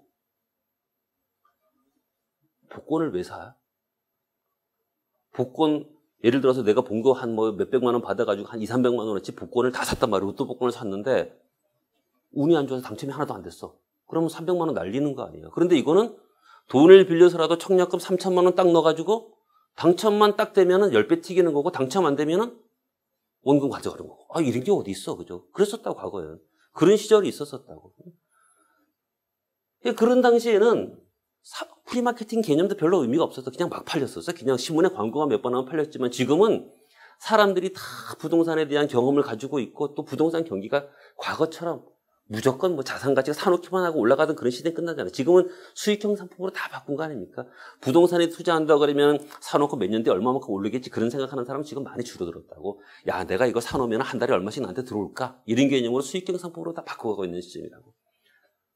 지금 같은 경우에는 경기가 안 좋아지고 어려울 때는 제일 중요한 게 뭐냐면 프리마케팅이야. 소위 이제 사전 분양 활동을 잘해서 가망 고객을 얼마만큼 많이 찾아내는 것이 관건이에요. 그래서 우리가 본 분양하기 전에 그 가망 고객들을 많이 확보해 놔야지만 우리가 사업이 성공적으로 갈 수가 있다고. 우리가 개발 사업을 하면요. 개발 사업을 해서 여러분들도 이제 직접 시행을 하거나 개발할 수 있는 경험을 가질지도 모르겠습니다만은 직접 사업을 하면요. 개발 사업의 분양형 개발 사업의 성공의 가장 큰 요인이 뭐냐? 초기 분양률이에요. 여러분 상식적으로 생각해 보세요. 분양하자마자 한 달도 안 돼서 한 80% 분양이 됐어. 성공. 브라보. 1년 내내 팔았는데 분양률이 5%도 안 나왔어. 그러면 아이고 뭐 그럴 거 아니야. 힘들 거 아니겠어. 그러면 초기에 한 달 만에 80%가 어떻게 팔리겠어? 경기 좋았을 때 한 2002년도, 2006년도 앞에서 말씀드렸던 뭐 용산 시티파크 뭐 이런 상황이 났을 때 그때는 운이 좋으면 그냥 팔린다고 신문에 광고하면 팔렸지만은 지금은 그런 시대가 아니야. 지금은 소위 사전 분양 활동 프리마케팅을 통해서 가망 고객들을 얼마만큼 많이 내가 확보해 놨느냐. 그 숫자가 실제로 본 분양할 때 계약으로 들어온다고. 굉장히 중요하다. DM. 그 다음에 이제 DM. 이거 뭐 우리 자료를 이제 발송하는 거라고 볼 수 있죠. 근데 이것도 과거처럼 그냥 단순히 뭐 카탈로그 만들어서 이렇게 보내는 거 그 재미없어요. 그런 것들은. DM을 봐서 요새는 뭐 책자를 많이 보내는 경우도 있고 나중에 또 세부적으로 말씀드리겠습니다. 예를 들어서 신문 우리가 길거리 전단 한 장씩 뿌리잖아. 예를 들어서 길거리에서 뭐 예를 들어서 우리 음식점 이용하세요. 이거 뿌릴 때도 전단 뿌리는 거하고 그냥 전단 한 장 뿌리는 거하고 아무것도 아닌데 뒤에다가 행주 100원짜리 하나 딱 해가지고 그 위에다 전단 붙여가지고 뿌리면은 그냥 전단 뿌리면 가다가 쓰레기통에 바로 집어넣지만은 이건 집에 가져간다고. 심지어는 신문에 삽지가 올 때도 그냥 삽지 놓을 때 삽지 오면 뭐야? 거기다 삽지 이만큼 넣으면 사람들이 이만큼씩 들어오니까 보통 우리가 광고 효과가 가장 좋을 때가 금요일 얘기를 하거든요. 그러면 월요일 날 신문 보면 삽지가 좀 들어오다가 그냥 하나도 안 들어오다가 금요일 되면 막 이만큼 들어온다가 뭐 할인전부터 시작해서 뭐 싸게 파느니 뭐 분양하는 물건도 그러면 그거 봐요? 집어 던진다고 쓰레기통에 집어넣고 집에서 이제 아무 할 일 없는 소위 이제 백수들, 그 사람들은 이제 그거 갖다 놓고 어디 뭐 할인하는 거 없나 이래 한번 보겠지. 정상적인 사람 그거 보는 사람도 없어. 근데 요새는 어떻게? 신문을 이상한 데 넣어. 파우치라고 해서 신문을 이만한 봉투에 비도 안 오는데, 그죠? 봉투 빼야 돼. 근데 봉투에 보면은 광고하는 문구가 막 들어가 있어. 그런 것들을 이제 많이 쓴단 말이야. DM도 뭐 여러 가지 방법이 있다. 그 다음에 이 프리마케팅을 이제 말씀드렸습니다만 실제로 여기서 또 가장 해보면 재밌는 게 뭐냐면요. 해보면 재밌는 게 홈페이지 구축이야. 홈페이지. 이거는 왜 홈페이지 구축을 하게 되느냐? 우리 상품을 만들잖아요. 우리 상품을 만들고 나면은 사람들이 편하게 우리 상품을 와서 보고 느껴야 돼. 실제로 우리 사무실 안 오더라도, 우리 분양 사무실 안 오더라도 충분히 자기가 보고 이해할 수 있는 공간을 만들어줘야 되기 때문에 홈페이지를 만든다고. 홈페이지에서 소위 사이버 모델하우스, 사이버 분양 사무소 형태를 만들어 놓는다고. 그리고 나서 신문에는 우리 건물에, 우리 상품에 대한 이미지만 보여주고 현장 펜스라든가 모델하우스라든가 뭐 이런 거 전체적으로 이 홈페이지를 쫙 광고를 해서 관심 있는 사람은 이걸 본다고. 제일 황당한 게 뭐냐면 신문에다가 새까맣게 써놓는 사람이에요. 광고할 때 우리 상품 좋다고 새까맣게 써놓는 사람들이 있지 않습니까? 그거는 진짜 집에서 백수들이나 앉아가지고 아니면 우리같이 분양을 전문으로 하는 사람들이 야 이거 무슨 상품이가 이거 분석할 때 하는 거지. 신문의 광고는 이미지 광고가 가장 중요한 거야. 쭉 넘기다가 오 내가 잘생긴 뭔가 내가 좋아하는 탤런트가 나왔어. 야 이거 참 멋있다. 오 참 예쁘다. 일단 그걸로 끝나는 거예요. 광고 효과는. 그리고 나서 이게 뭐지? 야 어디서 뭐 분양하는 거네? 관심 있으면 밑에 보면 전화번호도 있고 홈페이지 또는 요새는 QR코드라고 있잖아. 스마트폰 갖다가 딱 갖다 대면은 쫙 들어가잖아. 관심 있는 사람 들어오는 거고 관심이 없는 사람은 넘기다가 그냥 넘어가는 거지. 새까맣게 써놓으면은 누가 그 신문지 갖다 놓고 내가 부동산을 하나 사야 되는데 오피스텔을 사야 되는데 입지가 어디냐? 안에 뭐 시설에 예를 들어서 뭐가 들어가 있느냐? 뭐 투자의 수익률이 몇 % 되느냐? 그거 누가 줄고 가면서 거기서 그거 그래가지고 살려고 하는 사람이 어디 있겠어요. 그래서 소위 이제 광고는 이미지 광고가 중요한데 그래서 그거를 더 보여드리기 위해서 이제 홈페이지라는 걸 만드는데 이게 정말 재밌는 게 홈페이지를 만들어 놓은 이유는 뭐냐 하면 이 홈페이지를 편하게 들어오라고 하는 거지만은 홈페이지 만들어 놓고 나서 사람들이 우리가 만들어 놨다고 해서 여기 막 들어오겠어요? 광고한다고 누가 여기 홈페이지로 보서 들어오겠어요? 안 들어온다고. 그럼 뭘 하느냐? 홈페이지에서 이벤트를 막 해줘야 돼, 이벤트라는 게 뭐냐? 아무나 들어오세요. 한번 들어오세요. 그러면 홈페이지 방문하다가 예를 들어서 뭐 추첨을 해가지고 뭘 줍니다. 뭐 이런 거 한단 말이에요, 여기다가. 그러면은 뭐 젊은 애들, 뭐 중학생, 뭐 고등학생들도 막 들어와. 집에서 노는 애들이 막 들어온다고. 들어오면은 의도적으로 축 당첨. 요새 뭐 노트퍼가 새로 나온다니까 노트퍼 하나 빡. 한 100만 원짜리 떡 던져주는 거야. 축 당첨. 요번에는 아이폰 6 한번 떡 던져주는 거야. 그러면 여기 중학생 이런 애들이 얼떨결에 이거 상품 하나 받으러 들어왔다. 정말 하나 받았다고. 받는 순간에 어떻게 되느냐. 요새는 SNS 있잖아. 트위터니 뭐 페이스북에 딱 올린단 말이야. 왕 대박이다. 어디 들어갔다가 아이폰 노트 4 받았다. 그러면 이거는 뭐 SNS는 어떻게 됩니까? 트위터라든가 이런 거 보면은 페이스북도 관련 사람들이 이게 막 피라미드처럼 그 다음에 쫙 넘어가는 거. 그래 그럼 걔도 한번 들어오는 거야 또. 다음날 한번 또 딱 쭉 당첨 또 한 번 또 주는 거야. 그러면요 처음에는 10건, 20건 뭐 이렇게 나가 한 100건, 500건 이렇게 1000건 이렇게 나가는 거지 갑자기 10,000건 막 3만 건, 10만 건씩 여기 막 크게 막 들어온다고. 그럼 뭐냐? 걔들한테 우리 물건 사라는 게 아니야. 그죠? 뭔 능력이 어떻게 그 집 하나에 뭐 몇십억씩 되고 몇 억씩 되는 걸 어떻게 사겠어. 근데 이제 구전 효과지. 이런 프로젝트가 유명한 거야. 야, 저거 이 프로젝트가 있더라. 근데 애들도 알고 뭐 부모님도 알고 다 아는 거야. 야, 나 이거 아버지가 예를 들어서 이거 어떻게 정보를 알고 야, 이거 하나 하려는데 어떠냐니까 딸내미가 알지. 아버지 우리도 그거 할 거예요. 그건 굉장히 좋아요. 뭐 이런 얘기를 하게끔 만들어주는 거야. 근데 여기서 이제 제일 중요한 게 뭐냐 하면은 실제로 우리는 이걸 만든 목적은 뭐냐 하면은 여기다가 관심 고객 등록란을 만들어요. 여기 들어왔다가 이제는 왜 앞에서 신문 보고 이미지 보고 그러다가 관심 있는 사람은 홈페이지 들어가서 볼 거 아니겠어. 그리고 나서 관심 고객은 여기다 등록을 하게. 왜? 등록을 한 사람한테는 DM이라든가 이런 자료가 다 넘어가는 것이. 그 다음에 관심 고객으로 등록한 사람들은 몇 월 며칠 날 추첨을 해가지고 좀 좋은 거 주는 거지. 뭐 프로젝트가 가면은 뭐 외제 수입 차도 한다 준다거나 아니면 뭐 3D TV 이런 거 주는 걸. 그리고 여기에 관심 고객으로 등록한 사람이 나중에 계약할 때는 나중에 뭐 앞에서 얘기했던 천정 매립형 에어컨을 무료로 드립니다. 온풍기 무료로 드립니다. 이런 거. 그러면 실제로 여기에 저도 앞에서 제가 뭐 한 3만 명 고객을 가지고 관리한다 그랬습니다만은 그 사람들은 어쨌든 우리 상품에 먼저 관심을 가진 사람들은 아니잖아. 그냥 일반적으로 부동산 투자에 관심 있는 사람이지만은 여기에 등록한 사람들은 훨씬 이제 소위 진성에 가까운 정말 관심 있는 사람이란 말이야. 이 상품을 사려고 관심 있는 사람들이라고. 등록하게끔 딱 만들어 놓고 여기다가 아주 간단한 몇 가지 질문을 하죠. 한 서너 가지 질문. 지금 내가 사는 집은 몇 평짜리인데, 어떤 차를 몰고 있는데, 애는 지금 몇 살인데, 왜? 상대방을 알아야 될 거 아니에요. 우리가 지피지기면 백전백승. 이제 상담을 하러 이제 만날 거 아니에요. 나중에 만날 거 아니에요. 불러들여서 만날 때 이 사람이 보니까, 이 사람 집은 강남에 40억짜리인데 그 동네면은, 그 정도면 40억이면 한 15억 되는 집이야. 그러면 돈이 어느 정도 있겠구나. 감을 잡을 수가 있겠지. 이 사람 차를 어떤 급을 몰고 다니는구나. 그거 할 수 있겠지. 야는 애가 지금 중학교 2학년이니까 우리 건물이 준공할 때쯤 되면 여기가 학군이 제일 좋아. 아니면 학원이 제일 좋은가. 여기 오면은 뭐 어떤 얘기를 할 수 있겠구나. 그럼 왔을 때, 자제분은 잘 계셔요. 뭐 중학교 몇 학년이라면서, 이게 건물 준공할 때 되면은 걔 고등학교 지금 뭐 1학년 들어가겠는데 그러면 이쪽으로 전화 오시면은, 야, 여긴 학군이 어딘데요? 뭐 이런 얘기를 이제 할 수 있는 그런 상황을 만들어주기 위해서 이걸 하는 거예요. 그 다음에 이 홈페이지는요, 잘 만들었다가 무조건 분양하고 나서 없애는 건 아니에요. 잘 관리하다가 나중에 준공하고 나서도 실제로 여기에 이걸 분양받고 입주한 사람들의 어떤 커뮤니케이션 장이 될 수 있도록 넘겨주는 거죠. 이제 관리사무소라든가 분요 회란, 무슨 주민협의회란 이런 걸 만들어서 잘 하게끔 하고, 더 중요한 건 뭐나 하면요, 요 사이야. 요새는 웬만한 프로젝트 상품을 동네 조그마한 건물 빼고 웬만한 프로젝트를 우리가 상품을 만들어서 분양을 하잖아요. 분양하면은 분양받고 나서 한 달도 안 돼서 어디 분양자 모임이라는 카페가 다음이나 네이버에 만들어져요.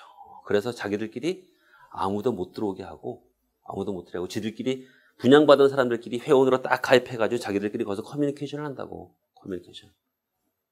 근데 어떤 문제가 생기느냐. 여러분들 타진요라고 들어보셨죠? 타진요 들어보셨죠? 타진요 알아? 타블로에게 진실을 요구합니다. 타블로 알지? 힙합 가수. 요새 TV에 많이 나오죠. 근데 그 타블로가 스탠포드 학교를 나왔다. 스탠포드 대학을 나왔는데 미국에 있는 이상한 애가 타진요라는 사이트를 만들어서 타블로는 스탠포드를 안 나왔다라고 올렸단 말이야. 근데 그것 때문에 완전히 진짜 나왔는데 안 나왔다니까 그걸 증명하라고 하니까 완전 황당한 상황이 생겼잖아요. 그래서 실제로 타블로가 몇 년 동안을 아무 활동도 못하고 얼마나 가족들이 큰 충격을 받았어요. 이 SNS는 또는 이런 여론이라는 게 이상하게 돌아갈 수가 있다고. 마찬가지 여기도 지금 분양을 했는데 분양받은 사람끼리 다음이나 네이버의 카페, 어디 분양자 모임 카페를 만들어서 여기서 자기들끼리 참 난 분양 잘 받았네, 너무 좋네요, 뭐 이런 식의 얘기를 하면 괜찮은데, 카페를 만드는 사람이 좀 의욕적이잖아. 예. 대학교 다닐 때 뭐 이런 것도 막 앞에 나서기 좋아하는 사람들이 만들지, 우리 같이 바쁜 사람들이 누가 내 카페 만들어서 분양 받았으면 끝이지, 그걸 뭐 카페 만들어서 뭐 여론 선동 그거 안 할 거 아니에요. 그런데 의욕적인 사람들이 만들어 놓고 카페에 관심을 갖게 하기 위해서는 이상한 말도 안 되는 소문을 갖다가 막 던져버린다고 해요. 그거 던져버리면 어떻게 해? 그게 집단 여론으로 오는 거예요. 어떤 일이 있었냐면요, 그 회사를 제가 직접 말씀드리긴 뭐합니다만, 수원에 광교라고 있잖아요. 광교. 거기에 처음 분양한 아파트가 있어요. 처음 분양했는데 분양 잘 됐어. 우리 보통 아파트는 계약금 20%, 중도금 60%, 잔금 20% 이렇게 받는다고. 계약 잘 됐어. 분양하자마자 프리미엄이 막 5천에서 1억씩 막 올라가는 거야. 그럼 그 시행사나 시공사는 성공한 거지, 일단. 그죠? 성공했어. 그래서 정상적으로 계약금 20%, 중도금 60%, 잔금 20% 내는 걸 진행을 했는데, 그게 해가 싹 바뀌면서 광교가 분위기가 어쨌든 서브프라임도 오고 막 이러면서 경기가 안 좋아진 거야. 그러다 보니까 거기에 분양하는 프로젝트들이 어떻게 했냐면 중도금 무이자를 막 깔았다고. 중도금. 그럼 중도금 무이자면 뭡니까? 중도금 무이자면 실제로 중도금은 대출은 실제로 분양받은 사람이 대출을 받았지만 이자는 누가 내주는 거야? 시행사나 시공사가 내주는 거 아니야. 그죠? 그렇게 쫙 깔렸어. 근데 앞에 먼저 했던 사람은 어떻게 되겠어? 이거는 그냥 정상적으로 했으니까 중도금을 자기가 돈이 있으면 자기가 내거나 아니면 돈이 없더라도 알선을 해줘서 은행에서 돈을 빌려서 낼 수 있어. 근데 그 이자는 누가 내? 분양받은 사람이 내는 거 아니겠어요? 근데 여기 카페 시기가 올립니다. 광교에 다른 현장들 분양하는 걸 다 보니까 중도금 다 무이자인 거야. 그럼 이자를 누가 내줘? 시공사가 내주는 거 아니야, 시행사가. 그런데 다른 현장들은 다 그런데 유일하게 우리 거만 분양받은 사람들이 이자를 냅니다. 라고 이제 써놓은 거야. 그러면서 시공사에서 우리 중도금을 이자를 대납해 주기 전까지는 절대 중도금을 내지 맙시다. 돈 내지 말자니까 이제 경기가 살짝 안 좋아졌으니까 이제 괜히 분양받았다 뭐 이런 사람도 있을 거 아니겠어. 내지 맙시다. 이렇게 된 거야. 중도금 1차 중도금이 하나도 안 들어갔어. 한 번에 350억이거든. 안 들어오니까 시공사에서 내용증명 보내겠죠. 계약해놓고 중도금 안 들어오면, 안 하면, 언제부터 안 들어오면 이제 계약 해지시키겠다가 막 그랬을 거 아닙니까? 또 올려. 협박하는 거라고. 절대 내지 말자고. 두 번 또 안 들어갔어. 그러면 700억이야. 그러면 웬만한 시행사가 프로젝트에서 중도금 두 번 안 받고 사업을 어떻게, 건물을 어떻게 지어? 그러니까 항복. 얼굴 한번 만납시다. 부탁 하는 거 쫓아가가지고 카페 지기 좀 만납시다. 갖고 제발 좀 살려주십시오. 중도금 좀 들어오게 안 됩니까? 이제 부탁하러 가는 거야. 야, 그럼 니들 얼마만큼 해줄 거야? 이자 몇 번 내줄 거야? 그 두 번만 내주면 안 됩니까? 뭐 그렇게 되는 경우가 있다고. 결국 그래서 분양받은 사람들한테 이건 뭐냐? 과거처럼 고객 권리라는 개념이 없이 시공사면은 건물만 지어주면 끝이지 돈 받아가지고 하면 끝이지라고 생각을 한 거란 말이에요. 그러다 보니까 엉뚱한 데서 집단 미돈이 발생되고 문제가 야기게 된다고. 예상치 않아요. 그 분양받은 사람들이 무슨 생각을 하고 있는지 관심도 없었던 거예요. 인허가 난 대로 건물만 지어주면 된다고 생각했던 건데 그러지 말고 이 홈페이지 내에서 많은 사람들이 우리 분양받은 사람들이 와서 하고 싶은 얘기 다 하라 이거야. 나쁜 얘기도 하고 좋은 얘기도 하고 막 하라는 거죠. 그래서 좋은 얘기하는 건 점점 좋게 만들어주고 나쁜 얘기하는 거는 그게 잘못된 거는 정확한 근거를 대고 가끔 가다가 우리한테 우호적인 사람을 송해서 좋은 말도 하는 거지. 진짜 프리미엄이 1억이 붙여가지고 만약에 전매가 됐다 그러면 우리는 대박 났어요. 다른 데는 경기 안 좋다는데 우리는 1억이나 붙어 가격이 올랐으니 얼마나 좋아요. 이런 것들 슬슬 올려놔서 여기 들어오는 사람들이 여론이 전체적으로 좋게끔 만들어줘야 되겠죠. 그래서 굉장히 투자비 대비 효과가 굉장히 좋다. 그 다음에 사후관리는요. 사후관리는 팔고 남은 중도금, 잔금 잘 받아야 될 거 아니겠어요. 중도금, 잔금 잘 받는데 저는 해보니까 재미있었던 것이 그 상품을 몇 억짜리 사고 막 다 이러던 사람들이 아니야. 근데 그분들한테 저는 명절 때마다 또는 계절 바뀔 때마다 조그만 지역 특산물을 보내줬다고. 지역 특산물을. 뭐 멸치도 보내주고 김도 보내주고 뭐 이런 거 보내줬어. 너무 좋아요. 그것 때문에 민원이 안 생겨. 아무것도 아니야. 아무것도 아닌데. 근데 거기 또 잘못 보내줘서 한 문제가 됐던 게 있어. 명절철인데 무슨 빵을 제가 좀 보냈어요. 빵이 어디 유명한 빵이 있다 그래가지고 그걸 좀 보내줬는데 이게 가다가 이게 막 상한 게 가고 막 그런 거야. 이건 오히려 막 전화가 와서 무슨 뭐 왜 이딴 걸 보내주냐고 뭐라 그러는 거야. 근데 오히려 멸치라든가 뭐 잣 뭐 이런 것들이 이제 깨 뭐 이런 거 보내주잖아요. 그런데 이거는 뭐냐? 멸치 한 번에 다 털어가지고 쓰진 않잖아. 어쨌든 봉투 놓고 꺼낼 때마다 봉투에 보면은 내가 A라는 프로젝트를 했으면 멸치 한 번 꺼낼 때마다 A 프로젝트 볼 거 아니야. 그 여러 번 두고 보면서 이거 그때 분양받은 걔들이 준 거지? 이제 그런 것들을 적절하게 잘 활용을 한다고. 사후 관리를 하는 동안 근데 저는 그렇게 해요. 저는 그렇게 해서 그렇게 하다 보면 그게 왜냐하면 아직까지도 앞에서 얘기했던 셀게 제 개념으로 팔아가지고 돈만 벌어가면 끝난다고 고객 관리를 하나도 안 하고 대부분 보면 그러다 보니 이제 문제가 생기는 거 그게 나중에 아주 이만한 큰 암덩어리처럼 커져가지고 사고가 터진다고. 실제로 그런 거 몇 번 받아본 사람들이요. 옆에서 뭐 민원 한번 합시다 그러면 나는 뭐 큰 문제 없는데요. 뭐 이러고 만다고. 근데 실제로 그런 활동들을 하지만 디테일한 얘기도 드렸습니다만 가장 결정적인 거는 뭐냐면 가장 중요한 거는 프리미엄 활동이에요. 가격이 올라가면 말이 필요가 없어. 3억짜리 하나 샀는데 3억짜리가 한 5억 됐다. 이거 뭐 민원 없어 일단은 그죠? 그런데 계약금 3천만 원 넣고 중도금 무이자로 해서 입주할 때 잔금 한 6천만 원 내야 되는데 3억짜리 샀는데 3억짜리가 보니까 경기가 안 좋아가지고 3억이 막 2억 5천이 2억으로 떨어졌다. 그러면은 이거 다 민원인 거예요. 다 민원. 그죠? 뭐 맨날 뭐 해지시켜달라 맨날 난리를 지긴다고. 그러면 가격을 올려야 돼. 올리는 작업을 해야 돼. 이건 제가 나중에 세부적으로 아마 어떤 식의 프리미엄 활동을 해야 되는지 디테일한 얘기들을 좀 말씀을 좀 드리도록 하겠습니다. 그 다음에 보통 보면은 제가 이제 키워드만 조금 말씀을 드려볼 텐데 이런 분양하는 단계가 있는데 보통 우리가 이제 계약을 하잖아. 계약을 하게 되면은 계약 유도 전술이라는 게 있어. 근데 이거는 저희가 이거를 이제 아이다마 AIDMA 전술이라고 합니다. 보통 우리가 전략이 있으면 전략 밑에 전술이 있잖아요. 그래서 아이다마 전술이라는 용어를 쓰는데 이건 뭐냐면 이렇게 볼 수 있어요. 첫 번째 A는 attention.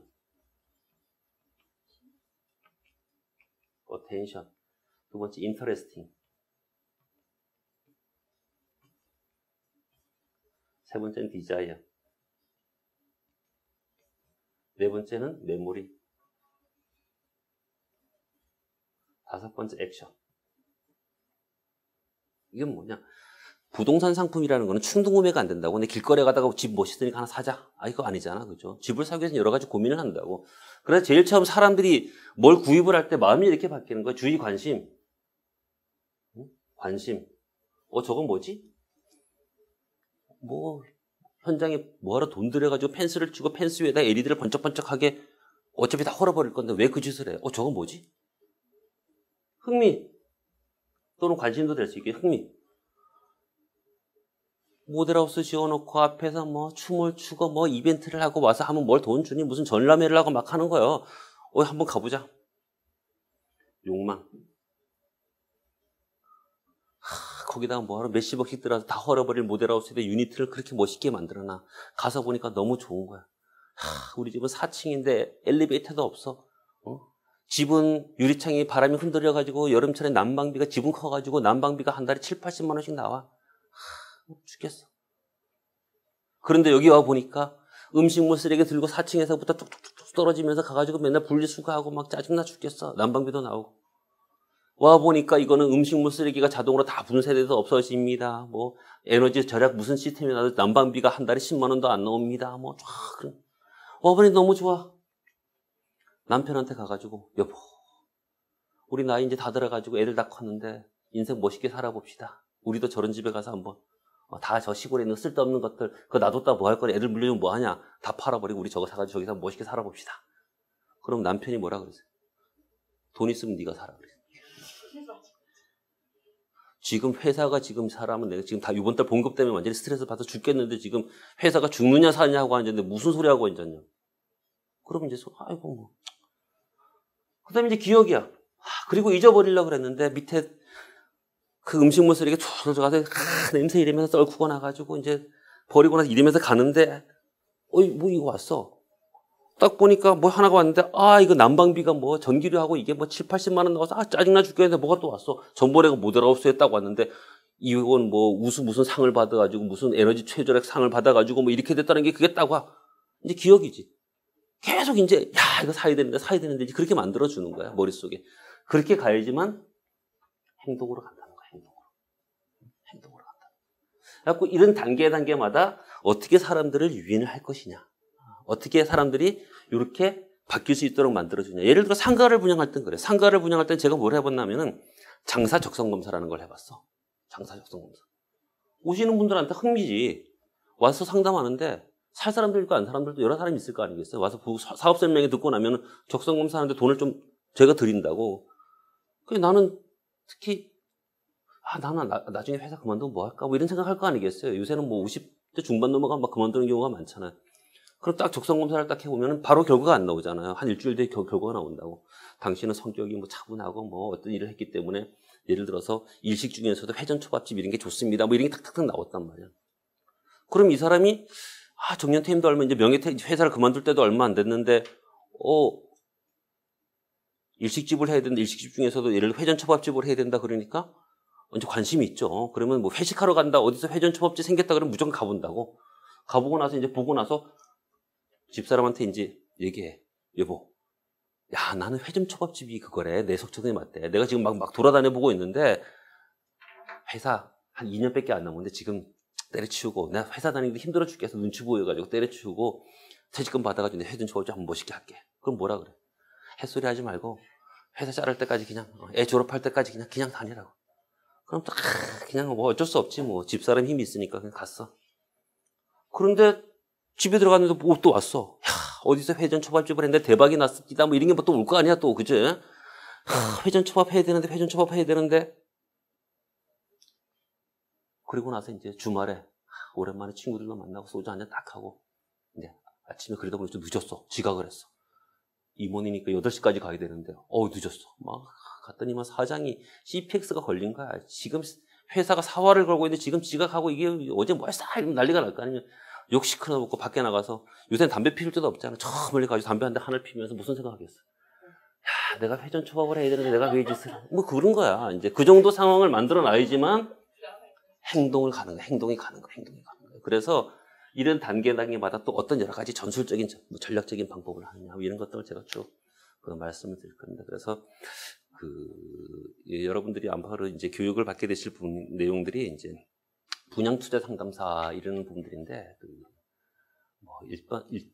부동산에 관련된 기본적인 지식은 이해를 하셔야 될 것이고요. 또 그래야만 실제로 고객을 충분히 우리가 대응을 할 수 있을 거고, 또 비교 설명을 할 수 있을 거고, 그것뿐만 아니라 우리가 이제 법적인 부분도 충분히 이해를 해야 되고요. 그 다음에 이제 실제로 잘 팔기 위한 전략적인 부분, 전술적인 부분.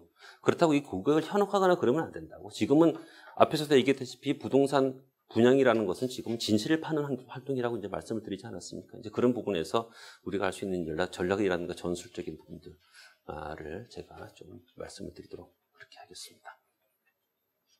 시간이 좀 그냥 주어진 시간만큼은 이제 특별히 궁금하신 거 없으시죠? 그죠? 자, 수고하셨고요. 또 기회가 되면 뵙도록 그렇게 하고 마치도록 그렇게 하겠습니다. 수고하셨습니다.